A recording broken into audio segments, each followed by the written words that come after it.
Hello and welcome to another exciting episode of the Weekly Shonen Jump Breakdown for the week of March 26th, 2018. I completely forgot what month it was. Normally the day's the problem. Anyway, my name's Trey. This is the Full Spectrum, and let's get started. We start off this week with My Hero Academia 176, Deku versus Gentle Criminal. This is a really fun chapter for Deku, specifically. There's some cool stuff that goes on in it, but the main focus for me was the moment where Deku realizes that Gentle doesn't think that his heart and soul are in it, and the cool stuff with Gentle and his powers. And his powers are really cool. So Gentle tells LaBrava to keep shooting, no matter what, and changes the name of his plan to I Tried Invading UA. His quirk is Elasticity, and it works even on the air, which is sick. I love that. Gently Rebound is a really cool move where he basically makes a elastic shield of air in front of him that Deku just runs full pelt into. Gently Trampoline, where he sends Deku flying. He says that Deku's no match for his beard and his soul. And then the moment happens where Deku does put his heart and soul into it, where he says that no, his heart and soul is in this and Gentle can't stop him. As he thinks of Eri and Mirio and everyone else. And we get to see this cool flashback of him and Jiro, where Jiro is taking notes on how to take notes from Deku. And when she says no to him at one point, her jacks do the hand sign for no, and that was really cool. We get to see Deku line up the shot and Delaware smash Gentle in such a Delaware smash Air Force Gentle with his first distance range shot, which was really cool. Absolutely loved that. And he roars out that his heart is in this. And Gentle remarks how rude he was as they fall into a construction site. And LaBrava is clearly upset. But this was a really fun chapter. Getting to see Deku use the Delaware Smash Air Force. Getting to see the glove, the gauntlet that is, that Hatsume Mei made for him. Really get to shine as it kind of converts over around his hand. It was really cool. Plus, Delaware Smash Air Force was a really cool attack. Getting to see my boy Deku, Izuku, firing off that ranged attack finally, and doing it because he doesn't want Eri's smile to have been wasted. He wants her to be able to have a good time, and he wants to, protect everybody else. And that was just really cool. After that, we have One Piece 899, The Final Fortress. Peros has to rest for a bit because Perospero has been working himself far too hard with the injuries that he received. At the time, we were all kind of shocked that he survived. Or not shocked, I guess you could say. Because it makes sense. He's Perospero. He's one of Big Mom's toughest children. But when he survives Pedro's explosion and he's not really that badly hurt, at the time we were kind of like, man. But now we see that the ramifications of that are still very strong. Very, very strong. And he's in bad shape. And while he's in bad shape, he doesn't care about how hard a time he's having because he's worried about Big Mom. Because he's afraid the cake is poisoned. And he basically lays down hey, there's a couple options here. If the cake's poisoned and Big Mom dies, we're done. If the cake's poisoned and Big Mom does not die, but it tastes terrible, we're done. If the cake is poisoned and it tastes fine and the poison doesn't get Big Mom, then we're okay. And that's what he's betting on. There's no version of reality that he thinks could exist where the cake is not poisoned. And I don't blame him for seeing it that way, because he doesn't know Sanji. We also get to see that Big News Morgans and Stussy have both fled. And the people of Totland are getting a little restless. Starting to talk about how, hey, we gave up some of our life force to live here, and Big Mom's destroying us ourselves. And Big Mom made it to the cake. Now we get to see the Nostra Castello is destroyed, which is a huge shame because that ship is awesome. I'm looking forward to a model kit of that ship coming out because I want to put it together. I got to complete my little... This one's not a model, but I need to get a model of it. But I got to complete my collection of ships. With that said, though, Capone gets Chiffon out of there, and Chiffon is just believing in the cake because that's all she can do. We get to see, and this was the biggest surprise for me this chapter. I don't care. Everything else about this chapter was great, but this was the biggest surprise. Luffy and Sanji are back on the ship. Nothing stopped them on midair. They made it back. They're home.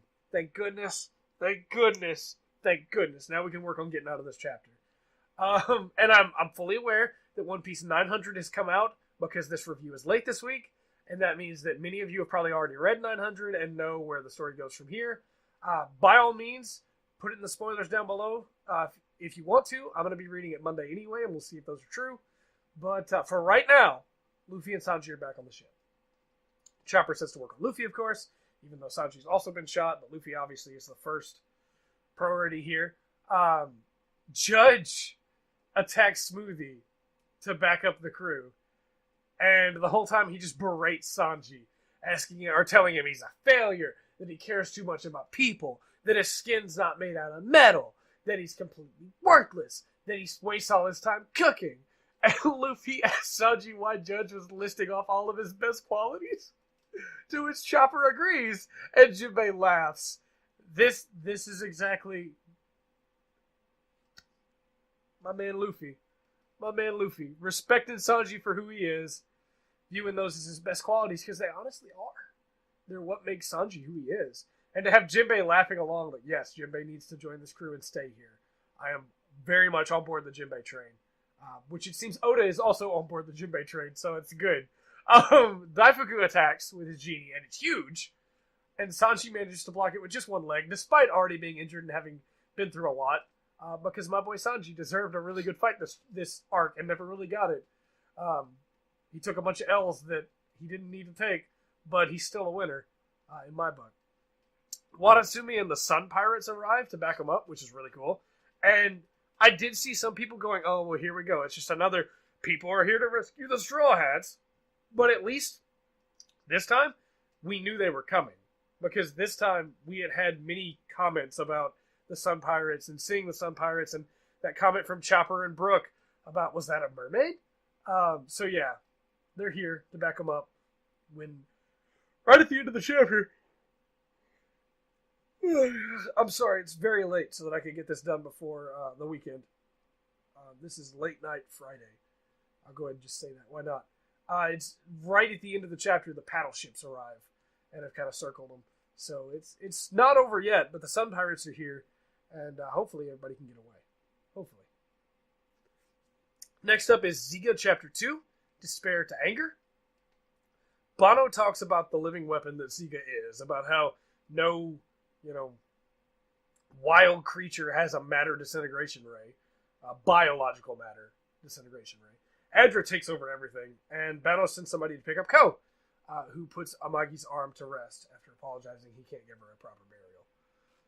Which is, it's a shame, but there's so many bodies under that rubble, how would he even ever find just her? We get to see some of the Adra members, and they look really cool. Specifically, the design of the guy with the sharp teeth is right up my alley. That is my favorite kind of design. He's got the crazy hair. He's got the sharp teeth. He's got the menacing eyes.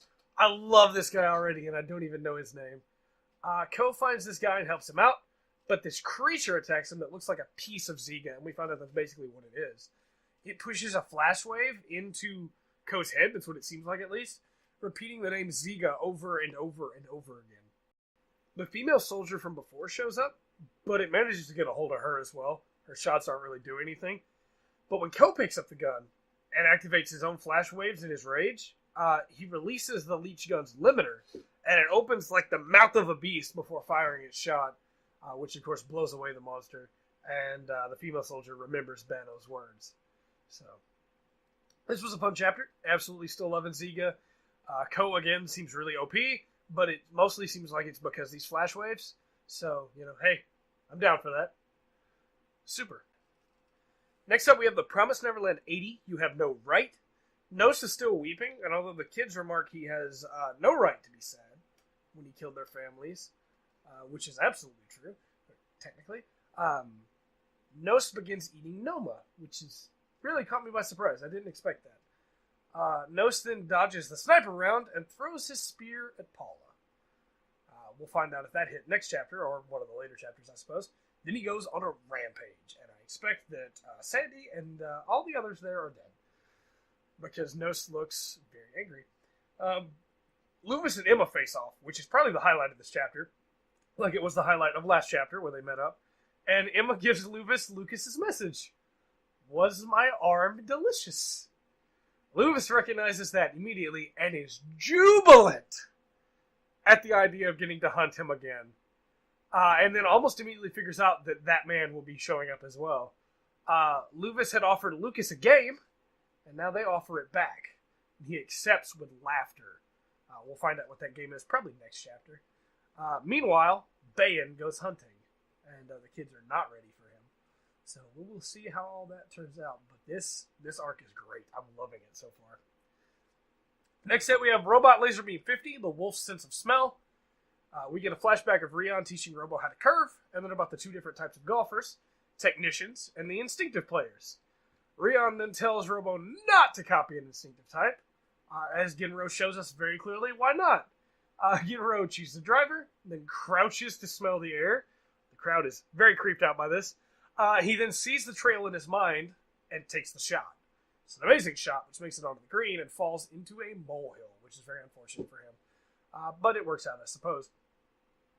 An instinctive golfer feels where the right place to shoot is going to be, whereas a technical golfer is going to try and put it exactly where they want it. Which makes people like Dorian and Genro far more dangerous for somebody like Robo, because he can't just learn from their moves. He has to learn from their techniques in the middle of their instinctual types. It reminds me a lot of Kingdom in that way, which is really cool. They both get a birdie, and then we find out that Don Okuma has set up Don traps, which is, sure, okay. Next up, we have Black Clover 150, Collapse. The two elves embrace, which is really cool, because, they're family, they care about each other. And then Luck turns on Noel immediately, because that's not Luck anymore. He's not in control. It's his body, but the elf is using it. He misses Noel, and claims that he's a little rusty, but the magic bores through the hideout to hit the ground outside, which is, very powerful, to say the least. Kirsch releases his magic to protect them both, and although Noelle is understandably confused, when Kirsch tells her to, she releases hers as well to defend them. We see the image of the elf controlling Luck, which is really cool, and then cut to Raya, who is now using multiple different copied magics at the same time. It's unclear if this is because his power has been unlocked, because the true resurrection, or if this is just because now that he sees everybody else is back, he feels like it's time to go all out and not care that he's putting his life on the line. Because we see that this is a lot of strain for him to use these different copied magics at the same time. Asta still wants to try and get through to him, but then El Farrell shows up. So, hey, things are about to get even more dangerous for our main characters. Asta's still desperately wanting to get through to these people because he views them as human, because he doesn't understand the prejudices they're fighting with. I think this arc will be a good wake-up call for him. And maybe, yeah, he'll still wake people up, but it's not going to be as easy as he thinks it is. Also, Raya put Val's magic to really good use, and there's a moment where Raya recognizes that Val is probably dead, and doesn't seem to be too upset about it, which made me go, Val was a really, really good guy for you bad guys. He did a lot of good work. I guess he was just a pawn in the end, though. Next up, we have We Never Learned 56. Sometimes fate leads a predecessor to wrestle with X. Furuhashi falls asleep in class, and Yuiga wakes her up, but Kurisu has noticed.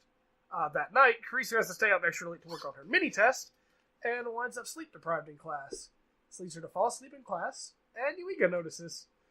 That afternoon, they have an all-afternoon assembly, and Kurisu tries so hard to stay awake. But she does fall asleep. Yuiga notices that she's fallen asleep, and sneezes loudly to wake her up. She gets home, and, she wonders if he helped her out or not. But then she can't find her key. Yuiga sees her, and it's unclear if he followed her or just happened to be passing that way on his way home. Because we know that his house is in the same direction as hers because he's run into her many times there. It's unclear. He sees her and decides to help, and after a lot of searching, she figures out that it was in her USB case. She tries to turn all of this into a lesson about short-term memory, and Yuiga plays along, which is really cool. There's also a really cool blushing panel here where she realizes the mistake that she's made, and she doesn't want to admit it. It's really cool. You guys all know that I love Kurisu. She's best girl in We Never Learned and We Can't Study. And, this was a Kurisu chapter, so of course I assume you can figure out how I feel about it. She tries to thank Yuiga, but sleep deprivation catches up to her, and she falls asleep where she's standing, falls over. Yuiga picks her up, carries her to her bed, and he notices how light and delicate she actually is and tries not to think of anything weird. Actually apologizes that he's thinking some weird stuff. When she wakes up in the morning, she reflects that somehow she made it to bed. Good job! It's also interesting to note that she is not wearing her coat, which means that Yuiga must have taken her coat off for her to make her more comfortable while sleeping, and I bet that was a fun experience for him. But yeah, this was a really fun chapter. Again, it was a Kurisu chapter where she was desperately trying to do her job. And, seeing Kurisu desperately try to do what she feels like she needs to do is always fun. And so this was a fun chapter. Next up, we have Food Wars 256, White Armor's Gleam. Tsukasa starts out with a salt crest, and it's a gorgeous salt crest. Sevrul was his plan, using venison. And he now states that he had this recipe in the wings last time. And invites Soma to try some to compare it with his other venison dish from his previous Shokugeki, his false Shokugeki. What was it? The trial Shokugeki? Something like that's what they called it. Against Soma. Soma does. And he's blown away by the savoriness. Blown away by the savoriness. Azami's fantasy becomes reality as the Nakiri family disrobing forces other people to disrobe when the food is that good. And, there's some fun had at the fact that other people are having to take their clothes off because he's enjoying the food so much. Azami taunts Erina, saying that their dish can't compare to the dish that Tsukasa and Rendo just offered. And Soma calls Tsukasa out on his insult. And, Tsukasa says, well, he didn't mean anything. It meant no disrespect. But Soma tells him it's time to go big or go home, and now he can show off that he didn't use last time either. So, I'm excited to see what Soma has up his sleeve, and to see what Erina is going to pull out. Next up, we have Boruto 22, Fierce Battle Conclusion. Sure enough, Boruto took out the gauntlet. But then Konohamaru gets taken out, saving Boruto from some mirror drones that probably would have been useful earlier on in this fight. Boruto makes the comment that the mirror drones aren't ninja-like at all, but there's not much difference between them and Haku's mirrors, are there? Isn't that more ninja-like? Using everything at your disposal and doing surprise attacks and everything? Anyway, Ao manages to grab Boruto, and Sarada tries to save him, but the mirror drones keep him back. Then Boruto reveals those were all Shadow Clones! And the one holding the gauntlet was Shadow Clones after Ao had been telling him that was his mistake. And he uses the sword to cut off Ao's arm and leg, which is pretty cool. Then he Rasengan's him, because clearly he hadn't done enough yet. But then he walks over and gives him the screwdriver to fix himself with, despite the fact that Ao killed one of their own, and really badly hurt Konohamaru. Well, not badly, but still hurt him. He is Naruto's son, after all. Pain killed a lot of people on the good guy's side, and Naruto still made friends with him, so, sure. Kashin Koji shows up.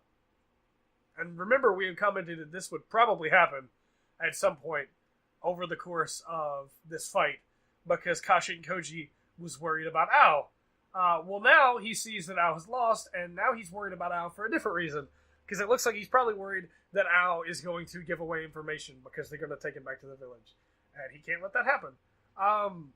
So Kashin Koji summons a steam toad to crush Ao and Boruto, and Ao uses water jutsu to push Boruto away, only to be crushed by the steam toad. Ao dies as shinobi, and then Kashin Koji introduces himself. Who knows where this is going to go from here, but I actually really liked the way this chapter was done.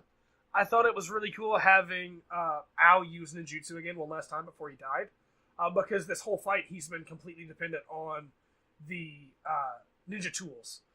The fact that he gives that speech about how he's more than human now, that was a little much, but just that moment where he decides that Boruto is somebody that needs to live because Boruto knows what it means to be a ninja, and just sends him away. Like, it was really cool. I'm a sucker for stuff like that.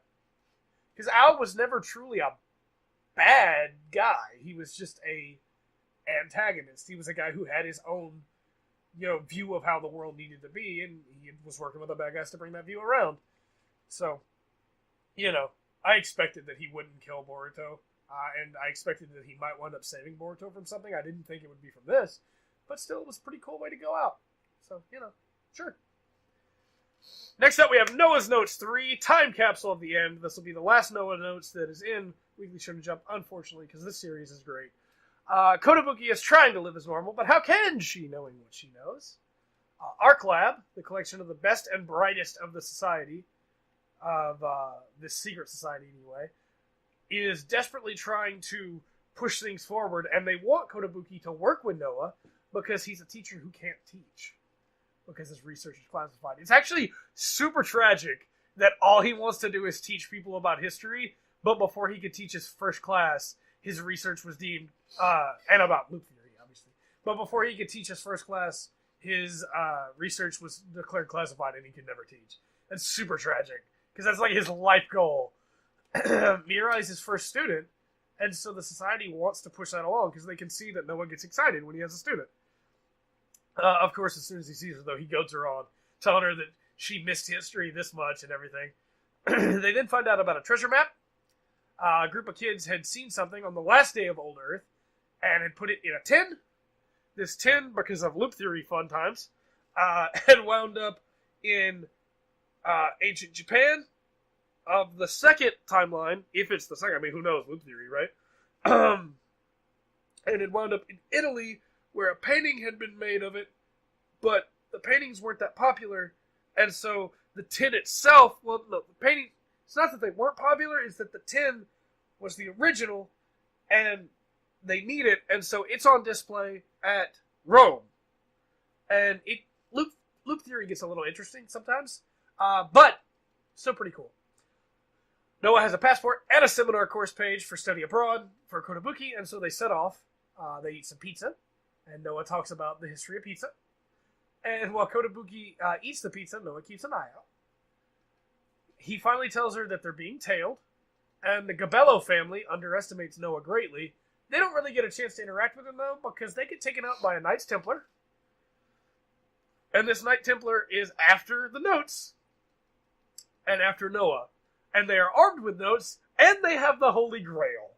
So, if this wasn't already super weird and fun and awesome, the fact that this Knights Templar guy this Templar has such a cool design. And he just, sets everything on fire in this circle in front of him. And then just walks away. Oh man, I'm so excited for the rest of Noah's Notes. I'm so upset it's not going to be a Jump anymore. I just want more Noah's Notes. I'm going to have to keep reading it. Next up, we have Dr. Stone 51, Sweets for the Stone World. Hamura is watching Ishigami Village. Is it Hamura or Homura? I guess we won't know until the anime comes out, if an anime comes out. I hope one does.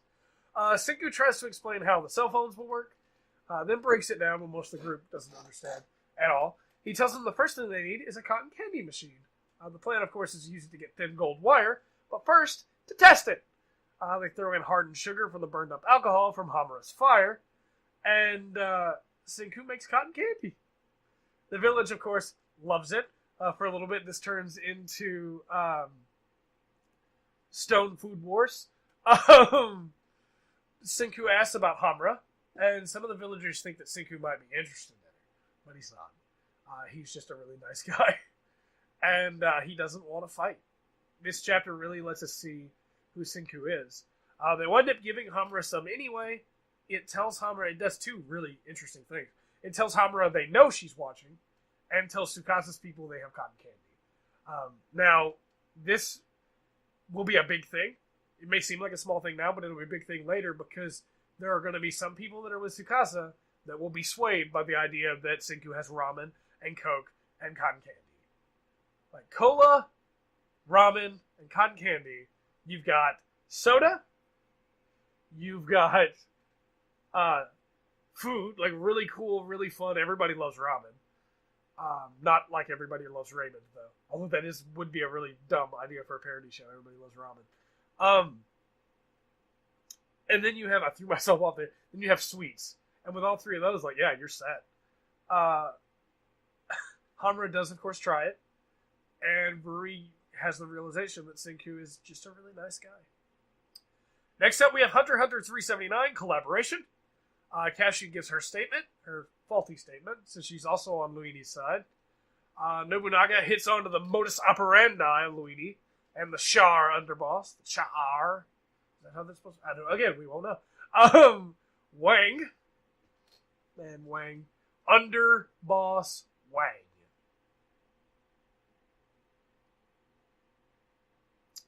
Questions the three. The Char questioned Franklin as well, and he tells him he won't pick up a gauntlet if there isn't one to pick up. Wang then tells them Luini came through here, claiming the spiders did it, while pretending to be one of the guards. But thankfully, everybody here is calm, and they can see that this was a scam. When Finks tells them, hey, now you've been marked for teleportation, because that sounds like the basic way that teleportation min power would work, Wang offers an alliance, though internally he thinks that the spiders are far too dangerous and will have to die. And then finally for this week, we have Yu-Gi-Oh! Arc V32, What Adam Saw. Yuri switches back with Yuya, and Yuya hands Sora over. He also asks them to take Yuzi for him. Reiji meets up with Adam, whose mind has been wandering through the cracks of time, which is a really weird thing to think about. Adam explains that he needed Yuya and Reiji to fight God, so that they can reclaim the card it was sealed in. He then explains that he saw a gate that housed a terrible force behind it, and all this happened because he tried to hold that force back. Yuto is still with Yuya, but Yuri and Yugo are down for the count. I want to try something different this week, where the lightning round also contained my actual real thoughts for the chapters. If anything didn't stand out to me, tell me in the comments below what you guys think, and how you guys think this show can change. And update. My Hero Academia 176, Deku vs. Gentle Criminal. This was a really, really fun chapter for Deku, specifically because it let us see some of the way that he thought about how everything went. It let us see the basic premise of him having to mentally prepare himself to fire this shot and get to a point where he was going to risk it because he wanted to protect everybody. And that was really cool. Then, of course, the shot itself was sick. Getting to see Jiro being Jiro, her getting more panel time is always great. And then Gentle's powers, man. Gentle's powers were great. It almost makes me think about bungee gum because of how elastic it is. But it doesn't have the properties of gum or rubber so far. So, it's not bungee gum. One Piece 899, The Final Fortress. Very happy that Luffy and Sanji are back on the ship. Very happy that Sanji tanked that shot from Daifuku. Very happy that Judge tried to insult Sanji. And Luffy just calls all those out for being his best qualities. Very happy that Prospero is showing some damage. Very happy that Morgans has got away. Very happy that Watatsumi and the Sun Pirates are there. Like, there's a lot of really cool stuff happening. And I'm very excited for next chapter. Still super upset about the Nostro Castello. Forgot to give thumbs up for the last chapter. One thumb up for sure for My Hero Academia 176. Let's go 2 thumbs up for the Final Fortress One Piece 899. Next up with Ziga, this number 2, Despair to Anger. This was a really fun chapter. I liked all the stuff with Ziga and the way that, of course I liked all the stuff with Ziga, that's the name of the series. But I liked all the stuff with the smaller Ziga attacking and that squad that came out to take it on and how their guns weren't really doing much. Shows that this guy is more powerful than the other ones they fought because they make the comment that another one of these things. Like this, it's great. I love it. Super excited for more. The Promised Neverland 80, You Have No Right. The fact that No started eating and ate Noma's head? Like, what is going on there? Is that some kind of burial ritual with him? Ritual? That's how words work? The fact that Lucas, my man Lucas, says, was my arm delicious? Like, oh, man! So good. So good. Looking forward to next week for sure. 2 thumbs up for that. 1 thumb up for Ziga. I keep forgetting. Robot Laserbeam 50, The Wolf Sense of Smell. This was a really fun chapter. Going to give it a 1 thumb up. Really enjoyed Genro getting like all the way down on the ground like the wolf. To be able to see the line and everybody being super weirded out by that. Not super up for the Don traps. I think the Don Okuma thing is being pushed a little too hard. I get this is his tournament, and he's out to get Robo, but he doesn't have to be there every chapter going, So, we'll see how that goes. Also, again, technical and instinctive types makes me think a lot of Kingdom, and I love that. Next up, we have Black Clover 150 Collapse. I thought this was a really fun chapter, getting to see all the powers going off, getting to see Noelle being confused but still using her power, Kirsch immediately figuring out there's a problem, Raya using all these different magics and Val's magic. Again, Val making that comment about Val and how useful his power was when someone else was using it. And then, El Farrell showing up to fight Asta at the end. Super hyped for that. 2 thumbs up.